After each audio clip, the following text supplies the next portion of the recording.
పాదయాత్ర అనే ఒక కాన్సెప్ట్ అది యాక్చువల్గా most of the leaders are now taking that as the pretence and they are doing it.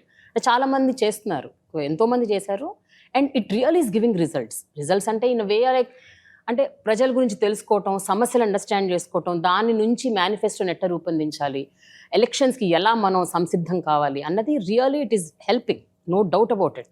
But what is the difference you noticed అంటే ఆనాడు 1500 కిలోమీటర్లు నడిచినందుకే wow అన్నారు చాలామంది. ఈరోజు మీరు 3000 కిలోమీటర్లు డబుల్, ఇంకా మోర్ దెన్ దాట్ నడిచారు. ప్రజల సమస్యలు తెలుసుకోవటం ఒక్కటే మీరు తెలుసుకున్నారు, లేకపోతే as a politician also, as a leader also have you grown? మీ వ్యక్తిగతంగా మీరు ఏ రకంగా ఎన్హాన్స్ అయ్యారు? అంటే స్ట్రాంగ్ ఒపీనియన్స్ ఫామ్ అయినాయి. అంటే రాష్ట్రానికి ప్రజలకి ఏం చేయాలి, ఏ ప్రాంతానికి ఏం చేస్తే బాగుంటుంది అనేది స్ట్రాంగ్ ఒపీనియన్స్ ఫామ్ అయినాయి. Up to east Godavari time ఉండేది. సో నేను నాయకులతో నడిచేటప్పుడు కూడా నాయకులతో నేను చర్చించాను. కేవలం ఫోటోలు దిగుతాం కాదు, వాళ్ళతో మాట్లాడేవాడిని. ఏం చేస్తే బాగుంటుంది, సమస్యలు ఏంటి, సో ఒక్క రైతుల సమస్యలు ఏంటి, తొమలపాక రైతుల సమస్యలు ఏంటి, మన ప్రాంతంలో ఎలాంటి పరిశ్రమలు ఉన్నాయి, ప్రజలకి ఏం కావాలి, అంత డిస్కషన్ జరిగేది.